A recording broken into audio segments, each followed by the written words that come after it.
Lahat ng tao ay iniisip na si Asano ay isang malungkot na ulila, ngunit nagbago ang kanyang buhay nang ang kanyang kababatang crush, na si Mitsumi Yozakura, ay isa palang napakalupit at pinakamapanganib na pamilya ng mga spy at pinakasalan siya. Si Asano ay isang masayahing bata, ngunit nagbago ang lahat isang araw nang mamatay ang buong pamilya niya sa isang aksidente sa sasakyan.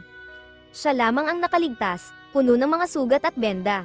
Dahil sa takot, tumanggi siyang magkaroon ng mga kaibigan dahil ayaw niyang makitang nasasaktan sila. Ang tanging taong nanatili sa kanyang tabi ay ang kanyang kababata na si Mitsumi Yozakura, ang tanging tao na kinakausap niya. Makalipas ang ilang taon, pumasok na sila sa high school. Kahit na isang buwan na sa klase, tumanggi pa rin si Asano na magkaroon ng mga kaibigan. May isang maliit na grupo ng 3 lalaki na patuloy na inaaya siyang makipagkaibigan, ngunit araw-araw niya silang tinatanggihan.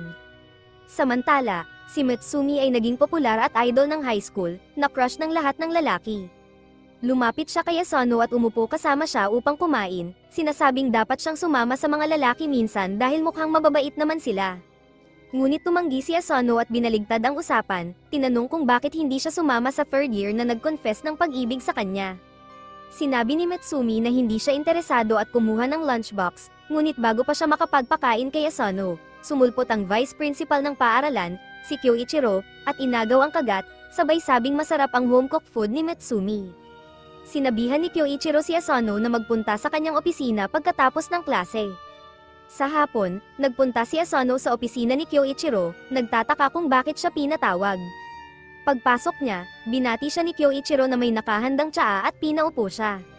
Labis na naasiwa si Asano sa lapit ni Kyoichiro at nagulat nang magsimula itong magtanong tungkol kay Mitsumi. Ipinakita ni Kyoichiro ang mga larawan ni Mitsumi mula noong 3 taong gulang pa lamang ito, nakakaiba dahil isang buwan pa lang nila kilala si Kyoichiro. Sinabi pa ni Kyoichiro kung gaano kahirap pigilan ng mga lalaki kay Mitsumi at kung paano niya binugbog ang 3rd year na nag-confess dito. Biglang naglabas ng kutsilyo si Kyoichiro at inilagay sa leeg ni Asano, sinabihan siyang magdasal. Nang akalaing tapos na ang lahat, isang puting buhok na babae ang pumasok sa bintana at ginamit ang flashbang upang makatakas silang dalawa. Nagising si Asano sa isang hindi pamilyar na lugar, puno ng mga hindi kilalang mukha. Nagpanik siya ngunit sinabi ni Mitsumi na huwag mag-alala dahil mga kapatid niya ang mga ito at nasa Yozakura House sila. Ipinakilala ni Mitsumi sina Futaba, Shinzo, Shien, Kengo, at Nanaw, mga spy na pamilya niya. Natuwa si Asano sa wakas na malaman ang katotohanan na itinago ni Mitsumi ng 10 taon. Natakot siya ngunit sinabi ni Mitsumi na huwag mag-alala dahil karaniwan na ang mga spy ngayon at maaari pa silang ibok online. Akala ni Asano na isang biro lang ito at kinuha ang baril ni Shinzo na akala niya'y laruan, ngunit pumutok ito at labis siyang natakot. Sinabi ni Futaba na sila'y mga freelancer at may 48 star rating sa Trustpilot. Pinaliwanag ni Kengo na si Kyoichiro ang pinakamatandang kapatid na laging nasa spotlight sa spy magazines at responsable sa pag-angat ng imahe ng kanilang pamilya. Sinabi ni Futaba na si Kyoichiro ang pinakamagaling na spy at humingi ng paumanhin sa ngalan nito sa paglalagay ng buhay ni Asano sa panganib. Nalaman ni Asano na noong bata pa si Mitsumi, nagkaroon ng malaking aksidente at si Kyoichiro ang sinisisi. Simula noon, naging obsessed si Kyoichiro sa pagprotekta kay Mitsumi, ngunit pinabayaan si Asano dahil kababata ito. Nagbago ang lahat nang makatanggap sila ng tip sa Twitter tungkol sa planong pagpatay kay Mitsumi, na nagbigay kay Kyoichiro ng dahilan para alisin si Asano. Biglang may narinig na alarm sa bahay at lahat ay nagmamadaling tumayo habang sinasabi ni Futaba na pumasok na si Kyoichiro upang tapusin si Asano. Nagsimulang magpanik si Asano ngunit sinabihan siya ni Futaba na huwag mag-alala dahil siya'y pinakaligtas kasama nila. Ngunit aminado siyang kahit 5 laban sa isa, 30% lamang ang average win rate nila laban kay Kyoichiro. Humarap si Futaba kay Asano at sinabing ang tanging paraan para maging ligtas ang kanyang buhay ay kung pakakasalan niya si Mitsumi ngayon din. Ipinaliwanag niya na may hindi nababasag na batas ang kanilang pamilya na bawal patayin ang kapamilya, at kahit si Kyoichiro ay hindi sisira sa batas na iyon. Kailangan lang nilang magpalitan ng singsing ni Mitsumi at magiging kumpleto na ang kasal, at maaari silang mabuhay bilang isang pamilya. Ang salitang, pamilya, ay muling nag-trigger ng PTSD ni Asano at nagsimula siyang huminga ng malalim, ngunit sinabi ni Mitsumi kay Futaba na napaka-cruel nito kay Asano na takot magbuo ng koneksyon sa mga tao. Humingi ng paumanhin si Futaba sa pagiging insensitive at nagsimula silang maghanda upang labanan si Kyoichiro nang biglang mapansin nilang nasa loob na ito ng kwarto at nakaupo sa gitna nila. Humarap siya kay Shinzo at sinabing winasak niya ang lahat ng traps nito at pinapasuko si Asano. Ngunit humarap si Futaba at hinublat ang kanyang tai, pinaikot siya sa ere bago binagsak sa sahig, at ginamit ni Shinzo ang kanyang robot arms upang idiin siya pababa. Uminom si Nanaw ng steroids upang suntukin siya sa mukha habang dinala ni Kengo at Shian si Asano papalayo. Sa kasamaang palad, hindi nasaktan si Kyoichiro at ginamit ang kanyang special move upang paliparin sila. Tumayo siya at sinabing napakarami nilang gap sa kanilang mga atake. Nanlaki ang mga mata ni Asano sa lakas ng mga ito habang sinasabi ni Futaba na bibigyan niya sila ng oras. Tumakbo siya kay Kyoichiro habang ginamit nito ang kanyang spider wire ability upang harangin ang lahat ng atake bago siya atali sa kisame. Sinabihan ni Shian si Kengo na itago si Asano habang inilabas niya ang kanyang telepono at pinaga niya ang mga drones na bumaba mula sa kisame at nagsimulang barilin si Kyoichiro. Samantala, dinala ni Kengo at Mitsumi si Asano sa ibang kwarto at itinago siya sa likod ng isang picture frame. Makalipas ang ilang sandali, pumasok si Kyoichiro sa kwarto matapos wasakin ang lahat ng drones nang walang gasgas sa mukha, ngunit natagpuan lamang sina Mitsumi at Asano sa loob. Sinabihan niya si Mitsumi na ibigay ang bata, ngunit tumakbo siya patungo kay Kyoichiro kasama ang kanilang aso. Ngunit si Kyoichiro ay napakahusay at ginapos siya gamit ang kanyang mga wire bago alisin ang kanyang maskara upang ipakita na si Kengo ito sa loob. Alam ni Kyoichiro na walang silbi ito kaya't ipinakita ni Mitsumi ang sarili na nagdisguise bilang si Asano at sinabing wala siyang banta kay Kyoichiro. Sinabi ni Kyoichiro na may isang paraan lamang upang hindi niya saktan si Asano, at iyon ay kung papayag siyang hindi na umalis ng bahay. Nabigla si Mitsumi habang si Kyoichiro ay papalapit, sinasabing hindi na siya magkakaroon ng mga kaibigan, romansa, kasiyahan, at kahit internet privileges, ngunit ang lahat ng ito ay para sa kanyang kaligtasan. Niyakap siya ni Kyoichiro habang umiiyak siya dahil alam niyang wala ng ibang opsyon. Ngunit si Asano, na nanunood sa lahat mula sa isang peephole, ay nagpakita ng tapang at sinabing hindi niya kailangang gawin iyon. Sinabihan siya ni Kyoichiro na umalis, ngunit sumigaw si Asano kay Mitsumi na ibigay sa kanya ang singsing dahil handa siyang maging bahagi ng kanyang pamilya. Umiiyak si Mitsumi sa tuwa habang kinuha ang isa sa mga singsing at inihagis ito kay Asano. Tumalon si Asano upang makuha ito ngunit mas mabilis si Kyoichiro at ginamit ang kanyang spider wires upang bitagin silang dalawa at ang singsing. Sa huling sandali, ipinakita ni Asano ang kanyang tibay at lakas sa pamamagitan ng pagpupumilit sa kabila ng mga wire na naghiwa sa kanyang mga kamay, ngunit naisuot niya ang singsing sa kanyang daliri, na kumukumpleto sa kasal at opisyal na naging bahagi ng pamilya.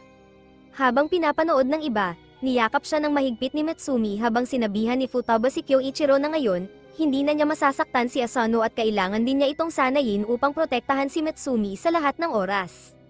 Kinagabihan, nagpa siya si Asano na umuwi kahit na inalok ni Futaba na ihatid siya. Tumanggi siya at piniling umuwi kasama si Mitsumi dahil kailangan niya ng higit pang mental support ngayon. Humiga siya sa kanyang kama, tinitingnan ang kanyang singsing at iniisip ang napakabaliw na araw na pinagdaanan niya bago makatulog ng mahimbing. Kinaumagahan, nagising siya sa alarm at nakita si Kyoichiro na nakatayo sa ibabaw niya na may hawak na kutsilyo. Tinangka ni Kyoichiro na saksakin si Asano ngunit nagpagulong-gulong ito upang makaiwas, na ikinabilib ni Kyoichiro. Sinabi ni Kyoichiro na ito'y isang friendly test lamang at ipinaliwanag na ito ang tradisyonal na wake-up call ng Yozakura family. Napaisip si Asano na sinusubukan talaga siyang patayin ni Kyoichiro, ngunit sinabi ni Kyoichiro na bahagi ito ng kanyang training dahil bilang isang spy, kailangan niyang matutong matulog ng bukas ang mga mata. Inutusan siya na maghanda para sa tradisyonal na Yozakura morning exercise at ginamit ang kanyang mga wire upang tuluyang atali si Asano sa ere. Samantala, habang nagluluto si Mitsumi ng tanghalian, narinig niya ang sigaw ni Asano kaya't nagmamadali siyang umakyat upang makita kung ano ang nangyayari. Natagpuan niya si Asano na nakabitin sa ere habang pinipilit ni Kyoichiro na i-stretch ang kanyang mga katawan. Sumigaw siya sa kanyang kapatid na ibaba si Asano ngunit tiningnan lamang siya ni Kyoichiro sa kanyang relo at sinabing oras na para umalis sila sa bahay. Kinuha niya si Mitsumi at ang kanilang mga bag bago tumalon sa bintana habang sumabog ang isang bomba sa bahay ni Asano na nagwasak dito. Ipinaliwanag ni Kyoichiro na ang bahay ni Asano ay nilagyan ng bomba kagabi at nangako na ipapaliwanag pa ang tungkol dito, ngunit sinabi na ang pangunahing layunin ng pamilya ay protektahan si Mitsumi sa lahat ng oras. Sumakay sila sa kotse at habang tumutulong si Mitsumi kay Asano na makapasok, kinausap nila si Shinzo na natuklasang ang bomba ay nasa kusina, ibig sabihin ay target talaga ng assassination si Mitsumi. Labis na nalito si Asano ngunit sinabi ni Kyoichiro na mabilis kumalat ang impormasyon sa kanilang buhay at ang balita tungkol sa kasal ni Mitsumi ay kumalat na parang apoy. Ipinahayag ni Kyoichiro na si Mitsumi ang ikasampung pinuno ng Yozakura family at ang kanilang bloodline ay may espesyal na kapangyarihan na nagbibigay sa mga anak ng Yozakura ng superhuman abilities. Ipinapaliwanag niya na sa bawat henerasyon, may isang Yozakura child na ipinanganak na walang superhuman abilities at sila ang nagiging pinuno ng pamilya. Kahit wala silang supernatural powers, sila lamang ang makapagbibigay ng anak na may superhuman abilities, kaya't si Mitsumi ang lehitimong pinuno ng pamilya at tanging tao na makakapagpanatili ng kanilang bloodline. Nairita si Kyoichiro na isang loser ang nakapag-asawa kay Mitsumi, at dahil sa kanilang katanyagan, marami silang mga kaaway na nais puksain ang Yozakura family. Habang sinasabi niya ito, may isang sasakyan na lumalapit mula sa likuran at nagpasabog ng rocket launcher, ngunit naiwasan ito ng driver sa tamang oras. Natakot si Asano habang si Kyoichiro ay tila walang pakialam. Nagpasabog ng mga machine gun ang mga kalaban, ngunit sinabi ni Kyoichiro na huwag mag-alala dahil bulletproof ang kanilang kotse at inutusan ng driver na magmadali. Habang hinahabol sila ng mga kalaban at nagpaputok ng heavy machine gun, kalmado pa rin si Kyoichiro habang umiinom ng tsaa. Sinabi ni Mitsumi na huwag mag-alala dahil ang kanilang alagang aso na si Goliath ang pinakamagaling na driver. Nagulat si Asano nang makita ang aso na nagmamaneho. Patuloy ang mga kalaban sa pag-atake ng rockets at machine guns hanggang sa sumabog ang tsaa ni Kyoichiro, kaya't siya'y nagalit at tumalon sa bubong ng kotse. Ginamit ang kanyang mga wire upang harangin ang mga bala at sirain ang RPG ng kalaban. Pagkatapos ay pinutol niya ang mga sasakyan ng kalaban gamit ang kanyang mga wire na nagresulta sa pagsabog ng mga ito. Bumalik siya sa loob ng kotse na parang walang nangyari at sinabi kay Asano na ngayon, tungkulin niya ring protektahan si Mitsumi sa lahat ng oras. Binigyan niya si Asano ng baril at sinabi na patayin ang sinumang kaina-hinala at ipinakita ang Twitter account ng taong naglagay ng bomba sa bahay ni Asano. Ayon kay Kyoichiro, ang taong ito ay isa sa pinakamagaling na bomber ngunit adik sa social media kaya't madaling malaman ang kanyang mga plano. Sinabi ni Kyoichiro kay Asano na alagaan si Mitsumi para sa buong araw dahil may iba pa siyang trabahong gagawin, at binalaan na papatayin siya kung magkamali si Mitsumi. Sa oras ng pay, nakatanggap si Asano ng notification sa kanyang telepono na nag-tweet ang bomber na nakalagay na ang pangalawang bomba. Tumakbo siya papasok sa infirmary at natano ang isang anino na gumagalaw sa mga koridor. Nang tanungin siya ng nurse kung may kailangan siya, agad siyang umalis upang sundan ng anino. Balik sa klase, pinapanood ni Asano si Mitsumi habang lunch break habang kausap nito ang mga kaibigan. Biglang nakatanggap siya ng notification na nailagay na rin ang ikatlong bomba. Tumingin siya sa paligid, nabigo at naisip kung gaano kahirap ang buhay ni Mitsumi. Habang malalim sa pag-iisip, lumapit ang tatlong kaibigan at inalok siya ng tsokolate na kanyang tinanggap at kinain, na ikinagulat nila. Tinanong nila kung ano ang nangyari dahil dati hindi siya nakikipag-usap sa kanila. Nakalimutan ni Asano ang kanyang social anxiety, ngunit nagsimulang bumalik ito at nawalan siya ng malay. Nagising siya sa infirmary at nakita si Mitsumi na nag-aalaga sa kanya at nagtanong kung okay lang siya. Inisip niya kung gaano kabait si Mitsumi at tinanong kung sigurado ba siya ang tamang tao para dito. Sinabi niya na kahit kababata sila, hindi niya alam ang tungkol sa pamilya nito o ang katotohanang araw-araw itong lumalaban para mabuhay. Sinampal siya ni Mitsumi sa ulo at sinabing mali siya at siya ang pumili na maging bahagi ng ganitong klaseng pamilya. Totoo na matagal na niyang gustong pakasalan si Asano. Medyo kumalma si Asano ngunit biglang napansin ang bomba sa kisame ng kwarto na malapit ng sumabog. Pumutok ang bomba na wasak ang lahat sa loob ng kwarto, ngunit nailigtas ni Asano si Mitsumi sa pamamagitan ng pagtakbo sa ilalim ng sopa. Napagtanto niya na mas matalino ang bomber kaysa inaakala nila at ginamit nito ang Twitter upang ilihis ang atensyon ni Asano at gawin siyang nakatutok lamang kay Mitsumi. Tinanggal niya ang kanyang coat at natuklasan na may maliit na bomba na nakakabit sa kanyang shirt na malapit ng sumabog. Naunawaan niyang alam ng bomber na mananatili si Asano sa malapit kaya't ginamit niya ito sa kanyang kalamangan. Nagpa siya si Asano na isakripisyo ang sarili upang mailigtas si Mitsumi at tumalon palabas ng bintana, tinanggap ang kanyang kamatayan. Ngunit sa huling sandali, sinagip siya ni Kyoichiro gamit ang kanyang mga wire. Pinuri ni Kyoichiro ang kanyang aksyon at sinabi na natapos agad ang kanyang trabaho kaya't bumalik siya upang tingnan sila. Napansin ni Asano na isa sa mga wire ni Kyoichiro ang nakapasok sa bomba at napahinto ang timer nito, na nagligtas sa kanya mula sa tiyak na kamatayan. Sinabi ni Kyoichiro na pamilya sila ngayon at ang pamilya ay palaging una. Ipinangako niya na kahit galit siya kay Asano sa pagpapakasal sa kanyang mahal na kapatid, handa siyang ibigay ang kanyang buhay upang matiyak na ligtas si Asano.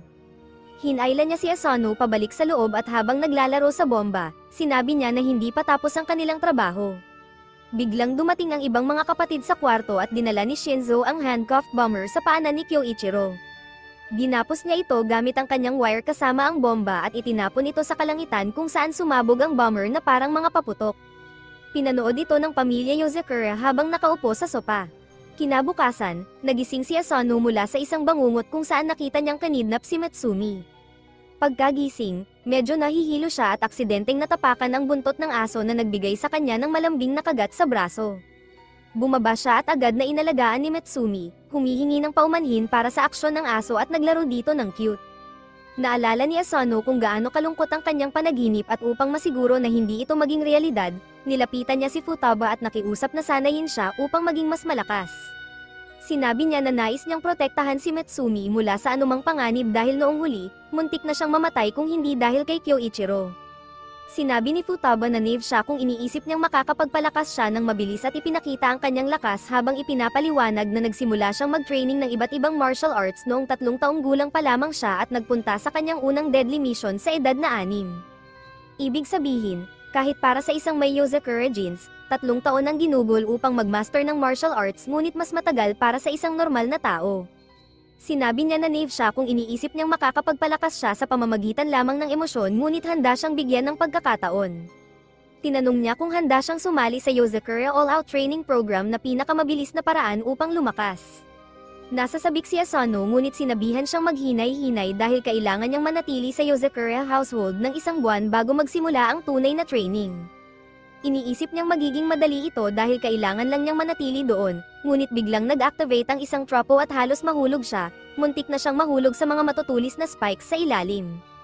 Lumapit si Futaba kay Asano at sinabing nakalimutan niyang sabihin na ang buong Yozakura household ay puno ng deadly traps para sa spy training, kaya't hindi ito magiging madali. Ngunit kung makakaligtas siya, ipagpapatuloy ni Futaba ang kanyang training.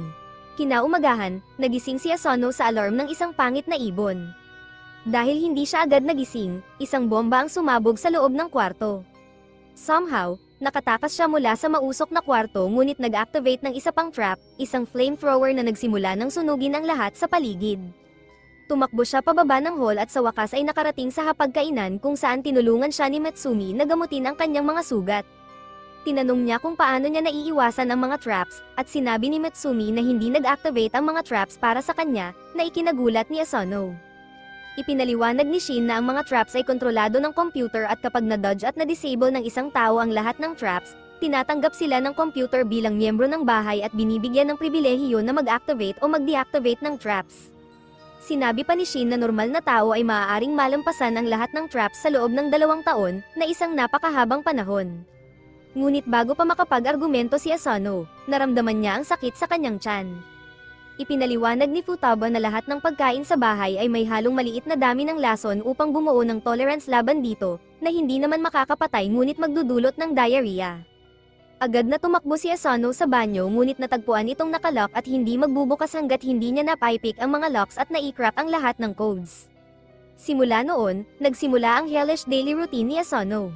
Habang ang iba sa pamilya ay kayang patayin ng ibon bago ito sumabog, si Asano ay palaging nabibiktima nito. Ang fridge ay may mga laser kaya kailangang maging maingat, ngunit hindi ito problema kay Shin na gumagamit ng drones o kay Futaba na may superhuman speed. Ngunit si Asano ay laging nag-a-activate ng trap na naglalabas ng machine guns. Upang buksan ang TV, kailangan niyang gamitin ang baril upang barilin ang power button ng remote, ngunit ang recoil ay napakalakas kaya't palagi siyang natutamba.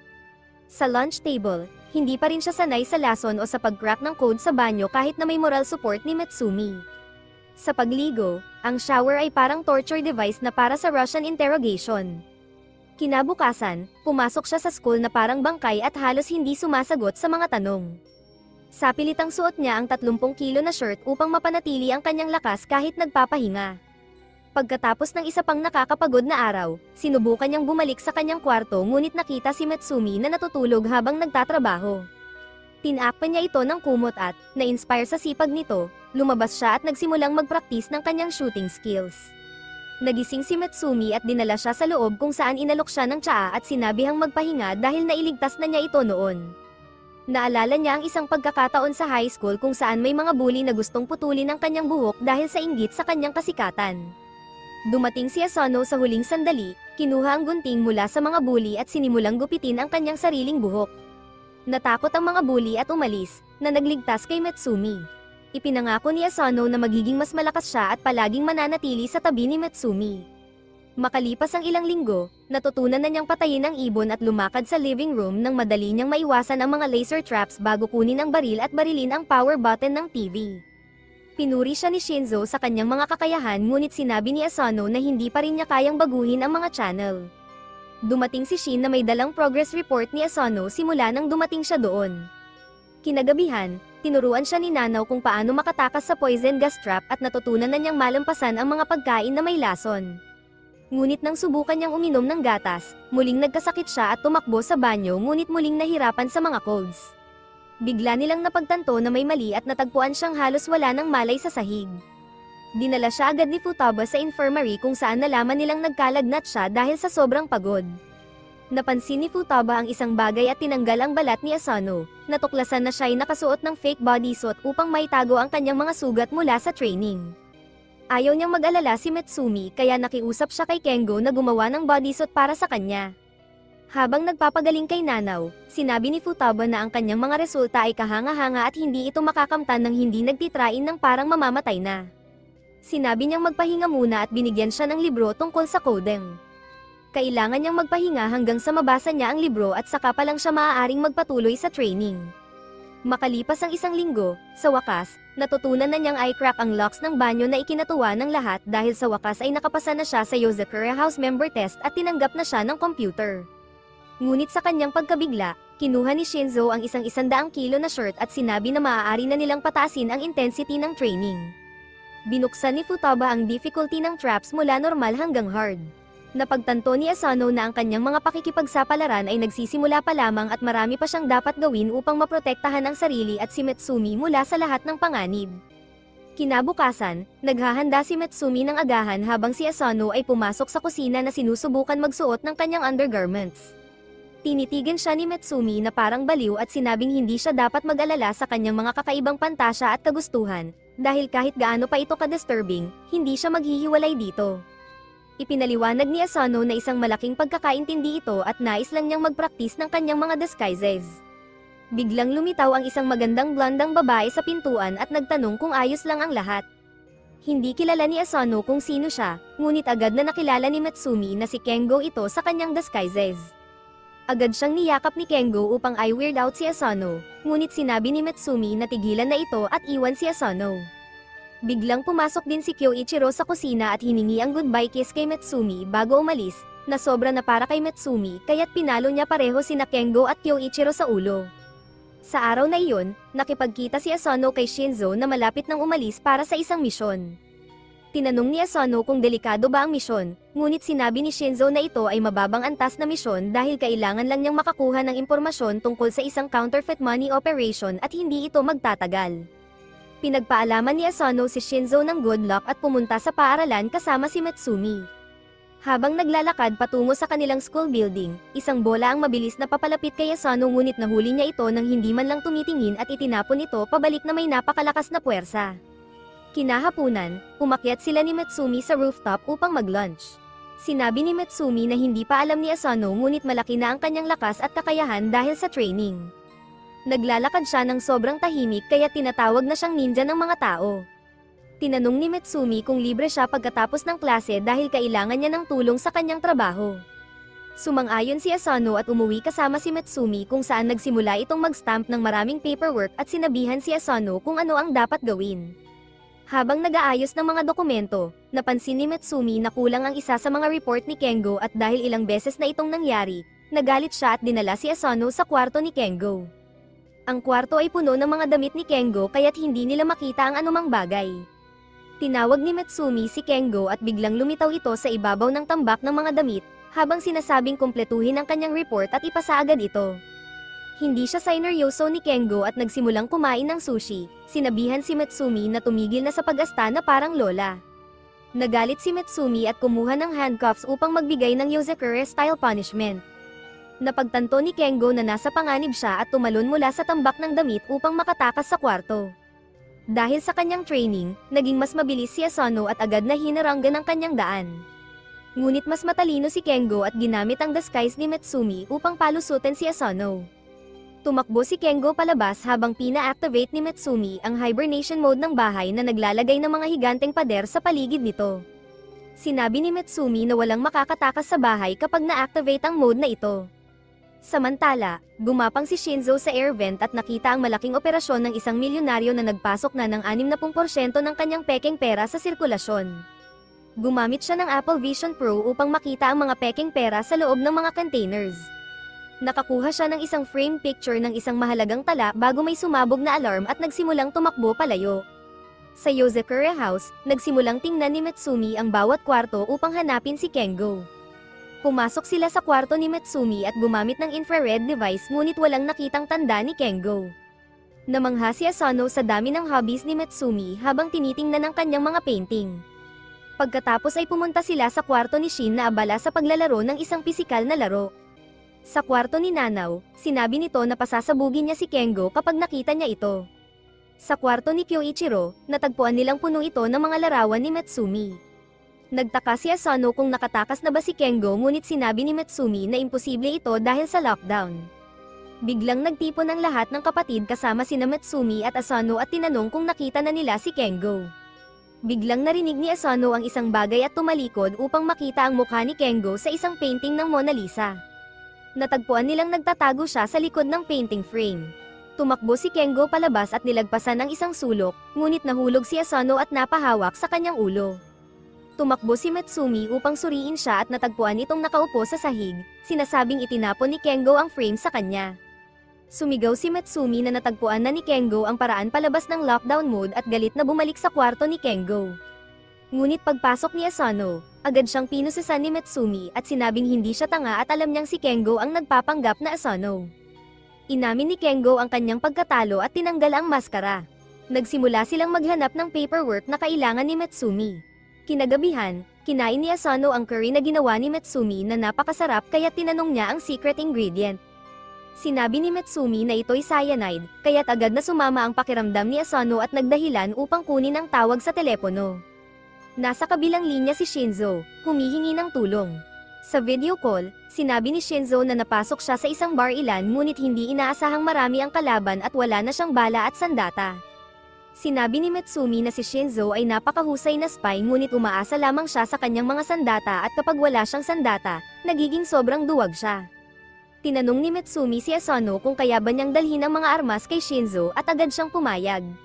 Nagbihis siya at dinala ang isang maliit na bag habang pumapasok sa isang highly secure na gusali at nagsimulang maglakad sa mga koridor. Sa kasamaang palad, hindi siya sapat na mabilis at nahuli siya ng isang gwardya na tinutukan siya ng baril sa ulo.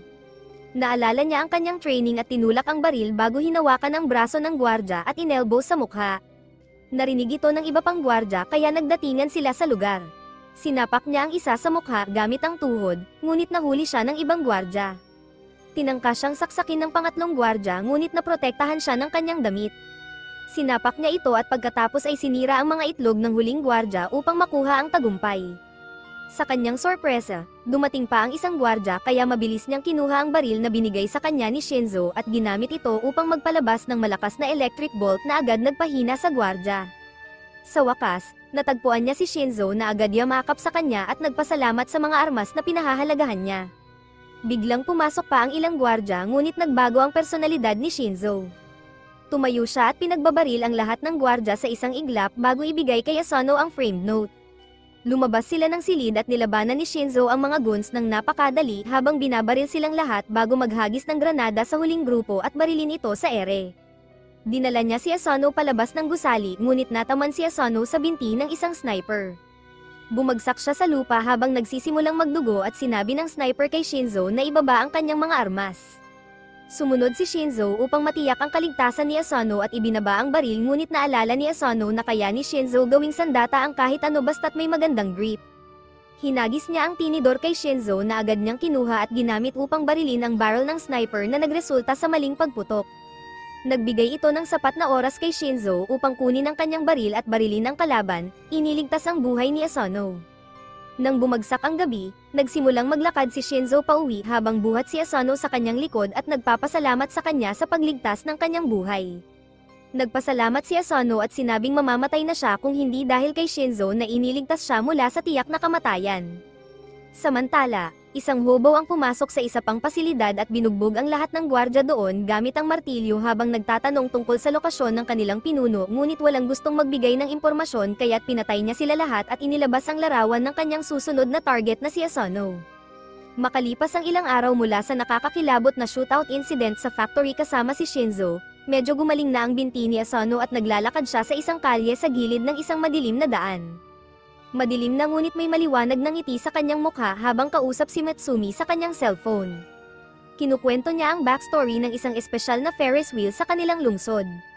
Ayon sa alamat, matagal nang nag-away ang isang magkasintahan na naging pinakamalaking away nila, ngunit pagkatapos sumakay sa Ferris wheel, nakalimutan nila ang kanilang away at muling nagmahalan.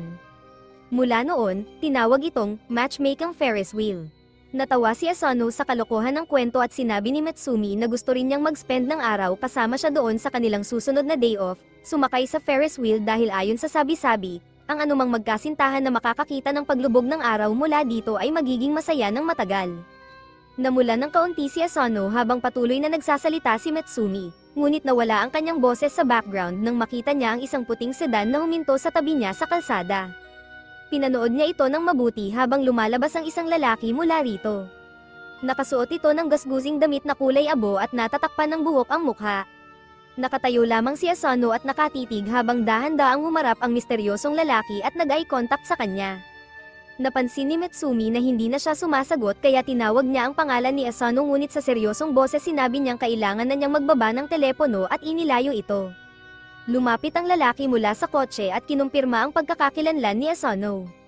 Medyo natakot si Asano sa kaalamang alam ng estranghero ang kanyang pangalan at patuloy na inoobserbahan ito habang inilalabas ng lalaki ang kanyang kamay sa kanyang coat at dahan-daang kinuha ang isang police ID card. Ipinakilala niya ang sarili bilang si Hato, isang police officer mula sa Koizumi Precinct. Walang ibang paliwanag, tinanong ni Hato kung pwedeng sumama si Asano sa police station para sa isang interogasyon. Walang magawa si Asano kundi sumama at dinala siya sa isang madilim na interrogation room na may isang maliit na bombilya lamang na nagbibigay liwanag. Walang nasasayang na oras, inilabas ni Hato ang isang laptop at ipinakita kay Asano ang isang larawan na nakita sa dark web. Ipinakita nito si Asano mula sa mga laban na nangyari ilang araw na ang nakalipas. Nang makita ang larawan, nayanig siya at namutla ang kanyang mukha nang mapagtanto niyang ang larawan ay makikita ng kahit sino sa internet. Siniguro ng mga kapatid ni Yozakura na maingat silang nagtatakip ng lahat ng kanilang mga lihim na aktibidad at misyon kaya't paano nakarating ang kanyang larawan sa dark web. Ipinakita pa ni Hato ang iba pang mga larawan na malinaw na nagpapakita kay Asano na gumagamit ng mga ilegal na armas, sumasali sa car chase sa mga pampublikong daan kung saan nagmamaneho ang alaga ni Mitsumi, at naroon nang sumabog ang ceiling bomb sa kanyang paaralan. Iniisip ni Asano na hindi naman siya talaga ang nasa likod ng kalahati ng mga insidenteng ito ngunit nanatili siyang tahimik. Nang tanungin siya ni Hodo at akusahan sa lahat ng krimen, sinabi ni Hodo na may sapat na karanasan siya upang malaman na hindi maaaring ang isang teenager lang ang responsable sa ganitong kalaking mga aktibidad. Kaya't nakakagulat na walang litrato o video ng kanyang mga kasabwat. Naniniwala siyang si Asano ay nagtatrabaho kasama ang isang lihim na organisasyon na gumagawa ng ganitong mga gawain. Nangako ang pulis na kung ibibigay ni Asano ang mahahalagang impormasyon, babawasan nila ang kanyang parusa. Patuloy siyang pinipilit ni Hodo na isiwalat ang anumang lihim na alam niya at ibunyag ang mga tao na kasama niya. Ngunit alam ni Asano na ang mga nagsusumbong ay napapahamak. Naalala niya ang mga kapatid ni Yozakura at may matinding determinasyon sa kanyang mga mata na sinabi niyang wala siyang alam. Sinabi ni Hodo na kalmayan niya ang sarili at pag-isipan itong mabuti. Binigyan siya ng isang baso ng tubig at walang pagtatago na naglagay ng puting pulbos na substansya dito. Pinanood siya ni Asano at tinakpan ni Hodo ang kanyang ginawa sa pagsasabing ito'y mga mineral lamang. Ngunit agad na nakilala ni Asano na ito'y truth serum at tumangging inumin ito. Subalit si Hodo, na kulang sa pagiging disente, ay bumawi sa pamamagitan ng simpleng lakas at bago pa makapag-react si Asano, hinawakan ni Hodo ang kanyang mukha at ibinuhos ang likido sa kanyang lalamunan. Salamat sa kanyang training kasama ang Yozakura family, nagawa niyang ilabas ang likido sa isang malaking bula at isuka ito. Nang makita ni Hodo na hindi gumagana ang truth serum, agad siyang bumaling sa karahasan, hinugot ang isang martilyo at binasag ang mesa. Agad na kumilos si Asano at mabilis na umilag, bumagsak sa isang bag malapit sa kanya. Nakita niya ang pulang likido na umaagos mula rito at inisip na ito'y dugo. Kinumpirma ni Hodo ang kanyang takot at sinabing ito'y mula sa isang drug dealer na kamakailan lang niyang pinatay. Muling tinangka ni Hodo na patayin si Asano at itinulak siya sa pader na may hawak pang martilyo. Binigyan siya ng isa pang pagkakataon upang magbigay ng impormasyon, ngunit nang ibaba ni Hodo ang kanyang kamay upang bugbugin si Asano, umilag si Asano at ang pader ang nabasag sa halip. Sa kanyang sorpresa, nakita niya si Kyoichiro na bahagyang ngumingiti. Lumabas na si Hodo ay isang matandang kaibigan ni Kyoichiro na tumutulong upang itago ang mga aktibidad ng Yozakura. Sinet up si Asano upang subukan ang kanyang katapatan at pagtitiis. Natapos ni Asano ang pagsubok ng matagumpay at ikinahanga ni Hodo na karaniwang walang emosyon. Kinabukasan sa paaralan, si Kyoichiro na vice principal din ay kumuha ng klase. Labis na pagod si Asano at pilit na pinipilit na panatilihing bukas ang kanyang mga mata, ngunit dahil sa katahimikan ng klase, tinutokso siyang umidlip. Pagkalipas ng ilang segundo matapos niyang ipikit ang kanyang mga mata, isang piraso ng chalk ang mabilis na lumipad at tumama sa pader sa tabi ng kanyang ulo. Agad siyang nagising at sinabi ni Kyoichiro sa kanya na kailangan niyang sanayin ang sarili na labanan ng antok dahil kung hindi, mas maraming chalk ang lilipad sa kanyang direksyon. Tinangkang pigilan ni Matsumi ang kanyang malaking kapatid sa sobrang pagtatrabaho kay Asano, ngunit sumang-ayon si Asano na sanayin ang kanyang utak upang mangailangan ng kaunti o walang tulog. Gumamit si Kyoichiro ng isang duster upang maglabas ng makapal na usok na nagpapatulog sa buong klase, ngunit si Matsumi ay ligtas dahil sa kanyang gas mask. Nakatulog si Asano ngunit kahit sa ganitong estado, ang kanyang sanay na katawan ay agad na nag-react at nakakaiwas sa anumang chalk na papunta sa kanya. Dahil sa mahusay na pag-usad ng kanyang training, ipinadala si Asano sa kanyang unang misyon sa isang amusement park upang hanapin ang isang magkasintahan na di umano'y may dalang mga baril. Kailangan niyang lihim na tuklasin sila at kunin ang kanilang mga armas. Habang nakaupo sa parke, lumapit si Matsumi at sinabi na sasama siya sa misyon. Tuwang-tuwa si Asano na nandyan siya at umaasang magkakaroon sila ng magandang araw para makita ni Matsumi na siya ay isang mabuting asawa. Sinundan nila ang tatlong kaina-hinalang magkasintahan sa iba't ibang roller coasters at mga laro. Patuloy na napapansin ni Asano ang isang magkasintahan na naglalambingan at naglalakad sa parke. Kumuha siya ng inspirasyon mula sa kanila at pumitas ng isang rosas upang ibigay kay Matsumi. Ang unang dalawang magkasintahan ay walang dalang armas, kaya tinutukan nila ang huling magkasintahan na nakasuot ng mga suit sa isang restaurant. Tumayo si Matsumi upang bumili ng inumin habang napansin ni Asano na may kinuha ang lalaki mula sa kanyang coat. Hinugot ni Asano ang kanyang baril, handa na para sa isang labanan, ngunit lumabas na singsing lamang ito at ang lalaki ay nagpropose. Muntik nang makampante si Asano ngunit biglang narinig ang malakas na pagtatalo ng lovey-dovey na magkasintahan. Nagbatuhan sila ng mga insulto at umalis ang lalaki mula sa mesa. Sa shocking na turn of events, hinugot ng babae ang isang baril at itinutok ito sa lalaki. Agad na kinuha ng lalaki ang isang baril at tinutok ito sa babae. Nagpanik ang mga tao sa restaurant at nagsimulang magtakbuhan palabas. Napasama sa pagkalito si Matsumi, nagpalitan ng putok ang magkasintahan, nagpapadala ng mga bala sa lahat ng dako. Dumapa si Asano sa ilalim ng mesa upang protektahan ng isang batang lalaki. Doon, hinugot ni Asano ang kanyang baril at mabilis na nadisarmahan ang psycho couple sa pamamagitan lamang ng 2 bala. Dinala sila ng mga pulis at naligtas ang araw dahil kay Asano. Upang tapusin ang kanilang oras sa amusement park, sumakay si Asano at Matsumi sa matchmaker Ferris wheel kung saan ibinigay niya ang rosas na bahagyang nasira sa shootout. Namula si Matsumi at kinuha ito habang umaakyat ang Ferris wheel upang ipakita ang magandang paglubog ng araw. Kung totoo ang alamat, baka maging masaya silang magkasama sa mahabang panahon. Ilang araw ang lumipas at nalaman nilang may isang tao na nagtangka ng mag-hack sa mga file ng pamilya sa nakalipas na 4 na araw. Si Shin ay nagtatangkang labanan ng cyber attack nang hindi natutulog kahit kaunti. Sa wakas, nagawa niyang i-trap ang hacker sa pamamagitan ng reverse hacking procedure ngunit nagamit ng hacker ang sinaunang paraan ng pagputol ng kuryente upang protektahan ang sarili. Akala ni Shin na natalo na niya ang hacker, ngunit lumalabas na nakuha pa rin ng hacker ang karamihan ng mga file tungkol kay Asano. Sa wakas, Nagpahinga si Shin at lumabas ng kanyang kwarto upang makita si Asano at Mitsumi na naghahanda para sa paaralan. Sinabi niya sa kanila na may isang hacker na patuloy na nagtangkang kunin ang mga file ni Asano, ngunit naisip niyang nailigtas niya ito at na-update na ang sistema. Hindi gusto ni Asano ang tunog nito dahil iniisip niyang maaaring may paparating na problema, ngunit hindi na niya masyadong iniisip ito. Nang lumabas sila ng bahay papunta sa paaralan, biglang naramdaman ni Asano na may mali at itinulak si Mitsumi palikod sakto sa oras upang maiwasan ang ilang napakatalam na karayom na tumama sa lupa. Napansin niya ang isang payat na figure sa likod ng poste at nagdesisyon na tumakbo kasama si Mitsumi. Sinubukan nilang dumaan sa mga makikitid na daan, ngunit hindi nila maiwasan ang tagasunod kaya't napilitang harapin ito ni Asano. Inihanda niya ang kanyang stun gun habang tinitingnan ang daanan, ngunit mula sa itaas dumating ang atake na somehow ay nagawa niyang harangin at itulak ang babae palayo. Excited ang attacker sa lakas ni Asano at sinabing mahal niya ito at gusto siyang patayin. Biglang naalala ni Mitsumi kung sino siya at sinabi kay Asano na ang pangalan ng spy na ito ay Kiri, na may dalang maraming karayom at kilala bilang Manhunter. Ayon kay Mitsumi, sinusundan ni Kiri ang mga lalaking nagugustuhan niya at pagkatapos ay pinapatay ito gamit ang mga karayom.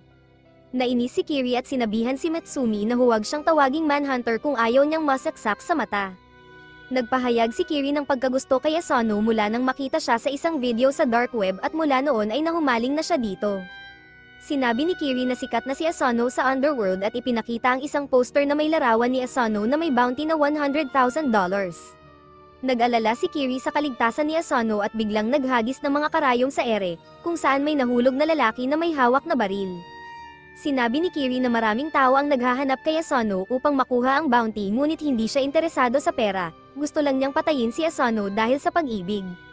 Sinabi niya kay Asano na alam niya ang lahat tungkol dito, tulad ng hindi ito naglalakad sa hardin kahit sa isang misyon, laging tinatangkang ayusin ang anumang nasira, at nagbabayad ng tiket bago sumakay. Sumang-ayon si Mitsumi na kahanga-hanga ito habang sinabi ni Kiri kay Asano na magsama na sila magpakailanman. Kalma niyang sinabing hindi niya magagawa iyon dahil kasal siya kay Mitsumi at hindi niya iiwan ito. Nagsimulang umiyak si Kiri at sinabing brainwashed lang ni Mitsumi si Asano upang manatili ito sa kanya. Nagalit si Asano ngunit nanatiling tahimik, sinabi ni Kiri na gusto niyang patayin si Mitsumi at kunin si Asano, ngunit sinabihan siya ni Kyoichiro na huwag kahit hawakan ang buhok ni Mitsumi. Nalito sila at tinanong ni Mitsumi kung alam ni Kyoichiro ang lahat ng ito. Sinabi ni Kiri na walang makakapagtangka sa sinuman sa Yozakura family nang walang kaalaman ni Kyoichiro kaya't kinuha niya ang permiso mula dito upang patayin si Asano at hindi ito tumutol. Sa katunayan, ibinigay pa ni Kyoichiro ang security code sa kanyang file kaya't nagawa niyang mahak ang lahat ng data. Pagkatapos ay pinaulanan sila ni Kiri ng mga karayom, ngunit lahat ng ito ay tumama sa paligid nila. Ipinakita kung gaano siya kahusay sa kanyang mga armas bago sabihin kay Asano na magkikita silang muli. Bigla siyang tumalon sa ibabaw ng katawan ng attacker at umalis. Pagkatapos, sa klase, inanunsyo ng guro ang pagdating ng bagong transfer student na walang iba kundi si Kiri. Nagbigay siya ng mainit na pagbati at agad na napaibig ang mga lalaki sa klase. Pinaupo siya ng guro sa tabi ni Asano na ikinatakot nito. Habang patakbo si Kiri papunta sa upuan, sinadya niyang madapa at nagpasibat ng karayom kay Asano na bahagyang naiwasan ni Asano gamit ang notebook. Mula noon, naging laro ng pag-iwas sa mga karayom at pagsiguro na manatiling buhay si Asano. Binalutan ni Kiri ng mga lasong karayom ang buong upuan ni Asano, pati na ang lapis niya. Habang kumakain ng lunch kasama si Mitsumi, patuloy na iniwasan ni Asano ang mga karayom kahit hindi tinitingnan. Sa kabila ng lahat ng ito, nagsimula ng mapagod sina Asano at Mitsumi sa laro ng taguan. Umiyak si Kiri sa desk habang binabantayan ni Asano ang isa pa niyang atake. Sa sobrang pagkabigo, naghagis siya ng maraming karayom sa ere na tumama sa mga kaklase, pinatulog sila. Sinabi ni Kiri na ang teknik na ito ay nagpapahintulot sa kanya na kontrolin ang sinuman at inutusan ng buong klase na hulihin si Asano. Ayaw niyang saktan ang mga inosenteng tao kaya't nahuli siya habang naghahanda si Kiri na tapusin ang trabaho. Sa kabutihang palad, sa huling sandali, sumugod si Mitsumi at sinabihan si Kiri na tigilan na ito. Bago pa sila makapag-usap, bumukas ang bintana at ang isang assassin na na-knockout ni Kiri noon ay tumalon papasok na may hawak na baril at pinaputukan si Kiri. Sa kabutihang palad, itinulak ni Mitsumi si Kiri sa labas ng daan ngunit siya mismo ay nataman ng bala. Labis itong ikinagalit ni Asano kaya't itinulak niya ang lahat at binaril ang attacker ng stun ng bullet, agad na na-dispatch ito. Tumakbo siya upang suriin ang kalagayan ni Metsumi. Naguluhan si Kiri kung bakit sinubukan ni Metsumi na iligtas siya, ngunit sinabi ni Metsumi na natutuwa siya na may ibang taong nakakakita kung gaano kagaling si Asano, at ito'y nagpapasaya sa kanya. Sa madaling panahon, naging inseparable sina Metsumi at Kiri at ginawa ni Kiri ang bagong layunin na patayin si Asano upang makuha si Metsumi para sa kanyang sarili. Nabahala si Asano ngunit sinabi ni Metsumi na isipin na lang niya si Kiri bilang isang maliit na kapatid at wala nang iba pa. Ilang araw ang lumipas at tinawag ni Shin si Asano sa kanyang kwarto, sinasabing gusto niyang maglaro ng ilang laro kasama siya na bahagi rin ng kanyang training. Sinabi ni Metsumi na seryosong-seryoso si Shin sa kanyang mga laro at noong huling naglaro si Shinzo kasama siya, kinailangang magpuyat si Shinzo ng 3 gabi bago ito napagod at bumagsak. Nagsimula si Asano sa laro kung saan nanguna si Shin at sinimulang wasakin ang mga kalaban. Nang makuha ni Asano ang laro, narating nila ang final boss na isang steam engine na kailangang pahintuin. Pinindot nila ang mga keys ng buong lakas at kalaunan ay naklear ang level at huminto ang engine. Biglang lumabas ang balita at isang reporter ang nagsabing isang tren na hijack ng ilang tao na may daan-daang inosenteng buhay ay huminto mag-isa at lahat ng hijackers ay natagpo ang walang malay. Napagtanto ni Asano na ginagawa ni Shin ang mga totoong misyon sa laro kung saan walang extra lives at walang retries. Nadagdagan ng pressure habang nagsimula sila sa susunod na misyon na mas delikado pa. Isang grupo ng mga terorista ang nag-hijack ng isang helicopter na balak nilang ibangga sa nuclear power plant at lumikha ng isa pang Chernobyl. Sinabi ni Shin kay Asano na gawin ang kanyang makakaya habang pinamamahalaan niya ang complex landscapes at inaatake ang mga kalaban. Hindi makahanap ng paraan si Asano upang makalusot sa mga balakid at patuloy na nai-stop hanggang sa nag-glitch siya at nagsimulang mag-face through walls. Hindi ito pinansin ni Shin at patuloy na umakyat sa final boss at pagkatapos tumalon sa ere, binigyan niya ito ng killing blow, tuluyang winasak ito. Sa kanilang pagkabigla, hindi pa tapos ang laban dahil may plan B ang mga terorista at naglunsad ng daan-daang drones upang sirain ang power plant. Maging si Shin ay nag-isip na baka wala na silang magagawa ngunit ginamit ni Asano ang kanyang katalinuhan at binuhay ang boss gamit ang isang potion bago ito gamitin upang patayin ang hordes ng mga kalaban. Sumali rin si Kiri mula sa kanyang sariling computer at magkasama nilang winasak ang lahat ng drones, nagwagi sa laro at pinigilan ang terrorist attack. Hindi natuwa si Shin sa paggamit ni Asano ng glitches kaya't pinilit niya itong maglaro kasama siya ng 2 gabi ng tuloy-tuloy, hanggang sa siya rin ay napagod at bumagsak. Ilang araw ang lumipas at isang umaga habang nagtitraining si Asano, gumagawa ng weighted push-ups na may 500 kgs letters sa kanyang likod, nakatanggap siya ng tawag mula kay Nanaw na nangangailangan ng tulong. Sinabi ni Nanaw na siya ay nasa isang top-secret undercover mission sa isang evil lab kung saan ang mga siyentipiko ay gumagawa ng bioweapons. Ayon kay Nanaw, nakagawa na sila ng pil na kapag sumabog ay maaaring pumatay ng lahat sa loob ng 10 kilometro area. Kahit seryoso ito para kay Asano, kinuwento ito ni Nanaw na parang pangkaraniwang bagay lamang. Sinabi ni Nanaw na ginamit niya ang kanyang mga kemikal upang patulugin ang buong lab ngunit hindi ligtas na dalhin ang potent bioweapon sa labas kaya't nilunok na lamang niya ito tulad ng isang bayani. Sinabi niya na ang katawan ng tao ay may maraming natural defenses at ang kanyang katawan lalo na ay mahusay sa pag-neutralize ng mga bagay na ganito. Ang tanging downside ay agad siyang nakaramdam ng sobrang antok at nagsimulang umakto na parang lasing. Sinabi ni Nanaw kay Asano na kailangan niya itong sunduin mula sa secret lab dahil hindi siya maaaring makita ng mga siyentipiko at seguridad. Habang natutulog si Nanaw, agad na tinanong siya ni Asano tungkol sa kanyang lokasyon ngunit tanging bahagi lang ng lokasyon ang kanyang naibigay bago makatulog. Nag-alala si Asano kaya't agad siyang nagbihis at pumunta sa lokasyon ng lab. Nakarating siya sa pangkalahatang lokasyon ng lab ngunit parang kakaiba ito dahil masyadong madali ang lahat at wala siyang nakikitang tao. Pagliko niya sa kanto, nakita niya ang mga gwardyang nakahandusay sa sahig. Habang naglalakad siya, nakatutok ang kanyang baril sa unahan. Inisip niya kung ito ba ay gawa ni Nanaw ngunit parang hindi ito estilo ni Nanaw. Nagpatuloy siya sa paggalugad ng lugar nang biglang marinig ang isang gwardya, ngunit bago pa niya ito maharap, isang mabigat na kadena ang tumama sa gwardya at agad na pinatulog ito. 2 binata ang lumabas mula sa dilim na tila kilala si Asano. Tinanong nila kung naroon din siya para sa isang misyon. Lumapit ang green-haired guy na si Soy kay Asano at ipinakilala ang kanyang kaibigang yellow-haired na si Oga. Sinabi ni Soy na sila ay nagtatrabaho para sa isang government intelligence unit.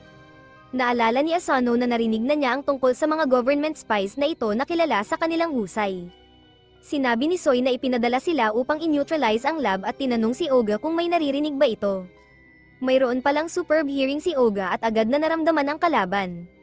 Sinimulang maglakad ni Soy patungo sa unahan at binati si Asano ng good luck sa kanyang misyon. Ngunit hinayla ni Oga si Asano at sinabing kailangan nila ng kaalyado. Hindi alam ni Asano kung ano ang mararamdaman sa makeshift alliance na ito, ngunit alam niyang hindi sila kaaway. Madali nilang na-dispatch ang mga gwardya at sa wakas, narating nila ang inner lab. Agad na pumasok si Asano upang makita si Nanaw na nakahandusay sa sahig. Sinuri niya ito at nalamang buhay pa, ngunit nasa masamang kalagayan. Biglang lumipad ang kadena, ngunit agad na hinarang ito ni Asano gamit ang kanyang kutsilyo na nasira sa impact at nasaktan ang kanyang braso. Tinanong niya kung ano ang problema, ngunit sinabi ni Soy na ipinadala sila upang i-neutralize ang lab at narinig nila ang pag-uusap ni Nanaw kung saan nabanggit na nilunok ni Nanaw ang bioweapon na ginagawang banta siya na kailangan i-deal with. Tumayo si Asano sa harap ni Nanaw at sinabing kailangan muna nilang dumaan sa kanya habang hawak ang kanyang stun gun. Sinabi ni Oga na huwag gawin ito, ngunit hindi ito pinansin ni Soy at ginamit ang kanyang special thunder breathing upang mabilis na makalapit kay Asano, sinira ang kanyang baril at katawan. Bumagsak si Asano sa sahig at nagsimulang damyugo ng malakas. Nagalit si Oga kay Soy, ngunit sinabihan siya ni Soy na kontrolin ang kanyang emosyon. Lumapit si Soy upang patayin si Nanaw, ngunit nagising si Nanaw at sinabi na na-neutralize na niya ang mga lason at maaari nilang suriin ang resulta sa kanyang sweat patch. Sinabi ni Nanaw kay Soy na kung balak pa rin itong patayin siya, hayaan muna siyang gamutin si Asano. Ngunit kalma daw si Soy at sinabing kung na-neutralize na ang lason, tapos na ang kanilang trabaho at kinuha ang test patch bilang ebidensya. Iniwan nila si Nanaw ng isang ointment upang pagalingin si Asano. Agad na tinulungan ni Nanaw si Asano at sinabihan itong manatiling matino, ngunit sobrang nasaktan si Asano at nawalan ng malay. Makalipas ang ilang araw, buhay si Asano, ngunit pinarusahan ni Kyoichiro sa pamamagitan ng pagkakabit sa kanya sa itaas ng mga kandila. May artikulo tungkol sa pagkatalo ng Yozakura family sa mga government spies at sinabing ito ang pagbagsak ng pamilya. Nagalit si Kyoichiro at binahan ng negatibong review sa Google. Bago pa siya makagawa ng anumang aksyon, sinampal siya ni Mitsumi at Nanaw upang magpakalma at tinanggal ang kangkibol gag mula kay Asano. Sinabi ni Mitsumi kay Asano na huwag mag-alala, ngunit sinabi ni Asano na nararapat ito dahil nabigo niya ang Yozakura family. Sinabi ni Kyoichiro na maaari pa niyang mapabuti ito sa pamamagitan ng pagkatalo sa mga government spies at paghihiganti. Sinabi niya na ang mga ito ay may mga espesyal na kasanayan na nagpapasikat sa kanila at ang laban ng mga spy ay tungkol sa intel, kaya kailangan niyang magnakaw ng impormasyon mula sa kanila. Kinabukasan, sinimulan ni Asano na sundan si Soy na gumamit ng kanyang espada upang punitin ang damit ng isang delinquent bago siya lumapit kay Asano at tanungin kung ano ang gusto niya. Nagulat si Asano na nalaman agad ang kanyang takip, kaya't sinabi niyang naroon siya upang matuto mula sa kanya. Sinabi ni Soy na wala siyang pakialam at maaari siyang gawin ni Asano kahit ano. Agad na umalis si Soy at naglakad ng napakabilis, kaya't kinailangan ni Asano na tumakbo para habulin siya. Sinubukan ni Asano na abutin siya sa pamamagitan ng pagtalon sa mga tao, ngunit ginamit ni Soy ang kanyang espada upang tanggalin ang damit ni Asano na nagresulta sa kanyang pagkahuli ng pulis para sa public exposure. Kinabukasan, sinubukan ni Asano na sundan muli si Soy habang nasa tren, ngunit ginawa muli ni Soy ang parehong bagay na nagresulta sa kanyang pagkaalis. Sa ikatlong araw, naghang si Asano sa itaas ng isang gusali habang nag-lunch sina Soy at Oga, at pagkatapos nilang kumain, muli niyang tinanggal ang damit ni Asano bago sila umalis. Sa susunod na araw, nagawa ni Asano na sundan sila hanggang sa gabi nang sila'y nakikipaglaban sa ilang ruffians. Tinulungan din ni Asano sa pag-aalis ng mga kalaban na labis na ikinatuwa ni Oga, ngunit muling sinubukan ni Soy na habaran si Asano. Sa pagkakataong ito, nagawa ni Asano na umiwas ng kaunti at natakpan ng kanyang sarili, kaya't ang kanyang pantalon ay nanatili. Natawa si Oga na ikinagalit ni Soy, kaya't tinanggal ni Soy ang dignidad ng dalawa. Kinagabihan, pumunta si Nanaw sa kusina at nakita si Kyoichiro na nagpuputol ng crispy water. Tinanong ni Nanaw kung nakita niya si Asano at sumagot si Kyoichiro na nakita niya ito sa pintuan ng walang damit. Tinanong ni Nanaw kung ibinalik niya si Asano sa kama, ngunit sumagot si Kyoichiro na mas makakatulong si Asano bilang chopping board. Sinapak siya ni Nanaw at ibinalik si Asano sa mesa kung saan humingi ng paumanhin si Asano sa pagiging mahina. Sinabi ni Nanaw na napakaganda ni Asano dahil palagi niyang ginagawa ang mga bagay sa kanyang kakaibang paraan. Biglang naisip ni Asano ang tungkol kay Soy at sinimulang sundan siya muli kinabukasan. Sa pagkakataong ito, nagawa niyang sundan si Soy ng buong araw at pagsapit ng gabi, tinapos ni Soy ang kanyang huling gawain na paglilinis ng isang lapida. Pinuri ni Soy si Asano sa pagiging unang tao na nakasunod sa kanya ng buong araw. Bilang paggalang, sinabi ni Soy na ituturing niya si Asano bilang pantay at tatapusin siya. Hinugot ni Soy ang kanyang espada at muling inatake si Asano tulad ng maraming beses na dati, ngunit sa pagkakataong ito, nagawa ni Asano na hawakan ang kamay ni Soy at ihagis ito sa ere. Napagtanto ni Asano na kahit ilang beses na siyang nasaktan, ang unang atake ni Soy ay palaging patungo sa gitna ng katawan, isang predictable na gawi. Bumabagsak si Soy sa kanyang mga paa habang si Asano ay nakatayo pa rin, kahit na may kaunting sugat at nagsimulang damyugo. Pinuri ni Soy si Asano at sinabi kay Oga na nagtatago na maaari na siyang lumabas at gamutin si Asano. Agad na pinaghilom ni Oga ang sugat ni Asano na sa wakas ay nalampasan ang balakid sa kanyang daan na may pangalang Soy. Hindi nagtagal at nakalimutan ng lahat ang pagkatalo ni Asano kay Soy, ngunit napansin ng Spy Newspaper ang kanyang mga insidente ng pagiging hubad at tinawag siyang pervert, isang bagong problema na hindi niya alam kung paano haharapin, kahit na sinabi ni Metsumi na mamahalin pa rin siya kahit siya ay isang pervert. Kung ilang araw ang lumipas ng isang umaga, tinanong ni Metsumi si Asano kung maaari siyang tulungan sa isang errand. Siyempre, pumayag siya, naglakad sila sa isang tila popular na parke, at nagtataka si Asano kung anong klaseng errand ang nangangailangan na magdala siya ng napakaraming gamit sa kanyang likod, parang kabayo. Sinabi ni Metsumi na huwag mag-alala at magpatuloy lang sa paglakad. Nang dumating sila malapit sa isang upuan, isang pamilyar na green-haired na mukha ang naghihintay sa kanila. Binigyan sila ni Sui ng maikli at malamig na pagbati habang tinanong ni Metsumi kung kumusta na siya. Hindi maintindihan ni Asano kung ano ang nangyayari at tinanong kung ano ang lahat ng ito. Sinabi ni Metsumi na mayroon silang trabaho kay Sui, at iyon ang dahilan kung bakit sila nandito. Gayunpaman, hindi pa rin maintindihan ni Asano at tinanong kung kilala niya si Sui. Ngumiti si Metsumi at sinabing huwag mag-alala tungkol kay Sui, dahil kaibigan lang siya, na nagdulot ng pag-aalala kay Asano dahil sinabi rin ng ex niya ang parehong bagay. Ipinaliwanag ni Metsumi na marami kang nakikilala na tao sa spy business. Si Asano ay natakot habang si Metsumi naman ay napanganga sa galing ni Sui sa pag-order ng kape. Hindi nagtagal, pinindot ng barista ang maraming iba't ibang pindutan sa aparato sa harap niya. Biglang may trapo na lumitaw sa ilalim nila at nagsimula silang mahulog. Naiwan si Asano na mag-isa kasama ang malaking bagahe sa libreng pagkahulog habang binubuhat ni Sui si Metsumi na parang prinsesa at nagsimula silang mag-usap. Tinanggap ni Sui sila sa gusali ng government spy habang sinabi ni Asano na alisin ang kanyang mga kamay sa kanyang bride. Sinabi ni Metsumi na huwag mag-alala dahil kaibigan lang si Sui, na nagpaalala kay Asano na parang galing sa kalsada si Metsumi. Naglabas si Sui ng isang tasa ng tsaa mula sa kanyang likuran at nagsimula silang uminom habang sinasabihan si Asano na panatilihing nakatutok ang kanyang mga mata sa unahan dahil maaari itong maging mapanganib. Biglang may pumaspas na pana sa kanyang noo na sinundan pa ng marami pang mga pana at darts, ilang spike, at maging mga hypo-red lasers. Sinabi ni Sui na ito ay dinisenyo bilang isang panlaban sa mga umaatake at pangunahing pagsasanay. Kalma at elegante niyang pinalis lahat ng mga pana at darts gamit ang kanyang espada habang pilit na tumatalon at umiiwas si Asano sa anumang makakaya niya. Sa wakas, matikas na lumapag si Sui kasama si Metsumi habang si Asano naman ay bumagsak ng patihaya sa lupa. Agad na sinabi ni Sui na lumayo siya dahil may malaking metal ball na halos bumagsak sa kanya ngunit sa huling sandali, isang babae ang sumagip at pinatalsik ang bola sa maraming piraso. Habang nagulat si Asano at hindi makapaniwala, tinanong ng babae kung ang isang mahina tulad ni Asano ay kaya bang protektahan si Metsumi.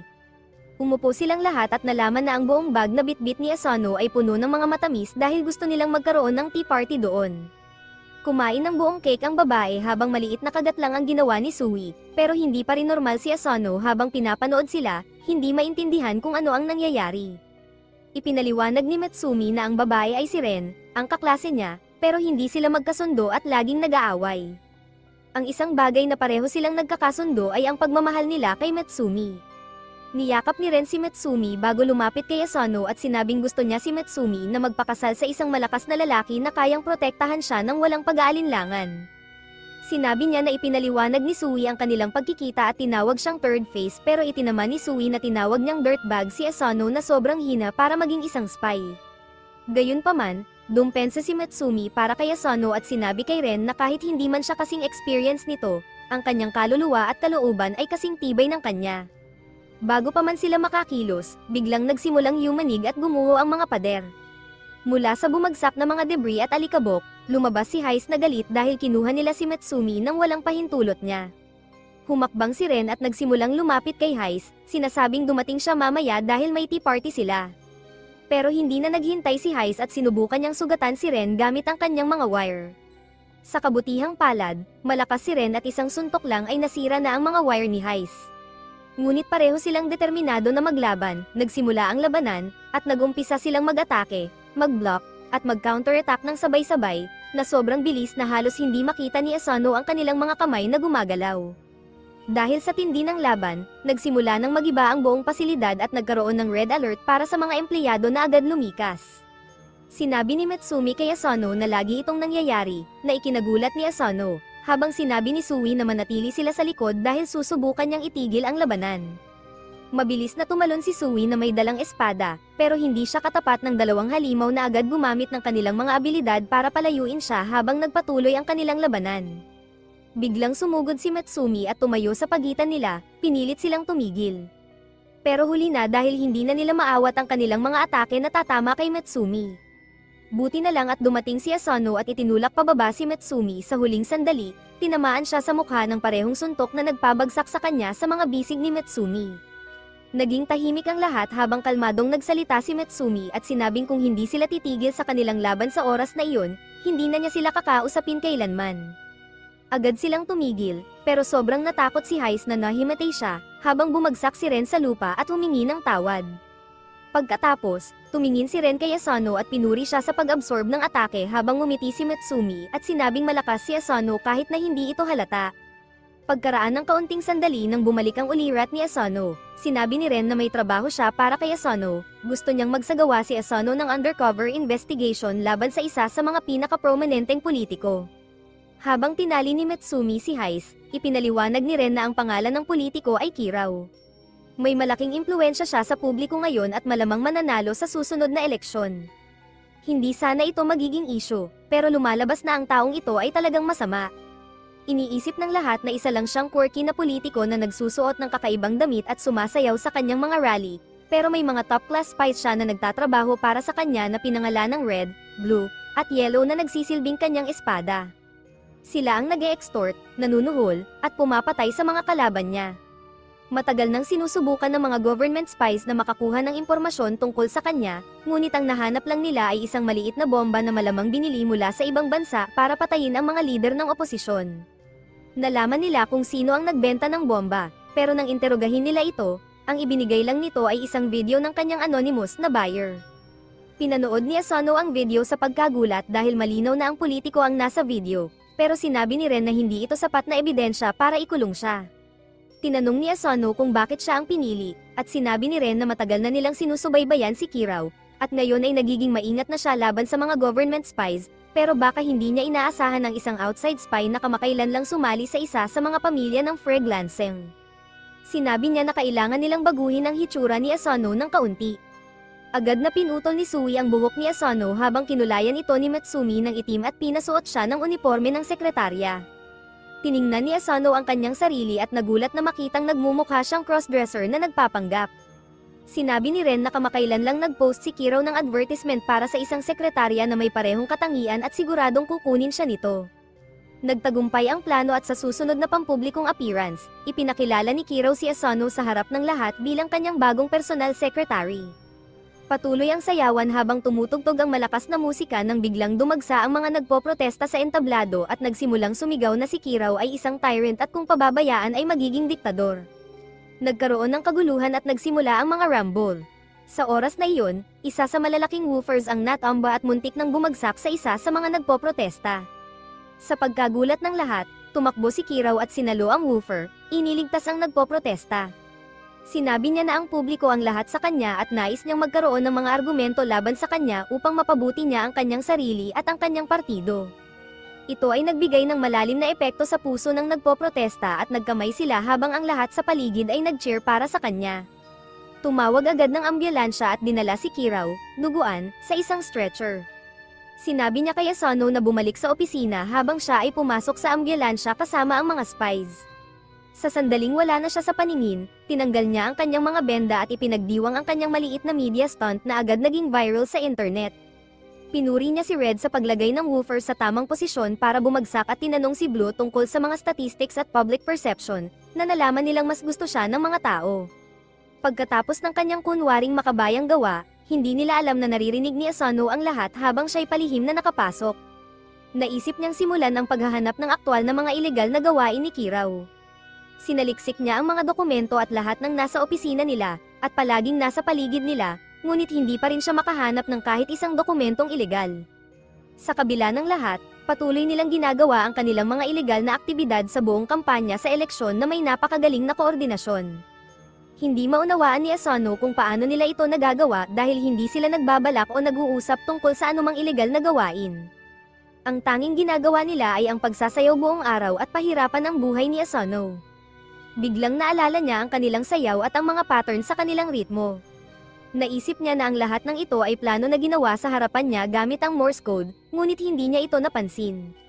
Agad niyang sinimulang pakinggan ang kanilang code at nalaman na nagpaplano silang magtanim ng bomba sa susunod na komperensya kung saan naroon ang kasalukuyang punong ministro. Plano nilang isagawa ang teroristang gawaing ito habang naroon pa siya upang magmukhang gawa ito ng isang labas na entidad.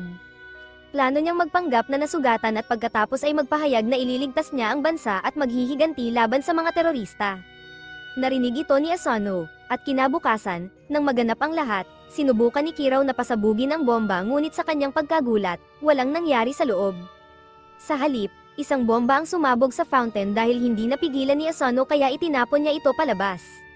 Sa kanyang pagkagulat, tila alam ni Kirau ang tungkol dito kaya't walang takot na kinuha ang kanyang baril at binaril si Asano sa ulo, sinasabing may isa pang bomba siya. Aktibahin niya ang isa pang bomba upang patayin ang mga saksi, ngunit puno ito ng cotton candy na nagpabigla sa kanya. Bumangon si Asano dahil pinalitan ang baril ni Kirau at pintura lamang ang laman nito. Kumuha ng isa pang baril si Kirau kasama ang kanyang mga espiya, ngunit pumasok si Sui at pinutol ang kanilang mga baril, na nagpasindak sa mga espiya na tumakas, iniiwan si Kirau mag-isa.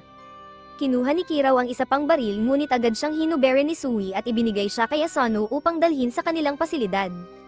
Habang nasa van, sinabi ni Kirau kay Asano na alam niya ang bawat detalye ng kanyang buhay bago ipinahayag na ang pamilya niya ay hindi namatay sa aksidenteng banggaan ng sasakyan. Nagulat si Asano habang ipinagpatuloy ni Kirau na ang aksidente ay inorkestra at gawa ng ilang tao na dahilan ng pagkawala ng kanyang pamilya. Nawala sa tamang pag-iisip si Asano sandali habang itinutok ang kanyang baril sa politiko at sinabing sabihin ang lahat ng impormasyon. Tumawa si Kirau. Alam na nagtagumpay ang kanyang plano. Kung nagustuhan mo ang video na ito, huwag kalimutang mag-subscribe para sa part 9. Mga lods, patulong naman, paki-like and subscribe at paki-turn on ang notification bell. Hanggang sa muli, mwah!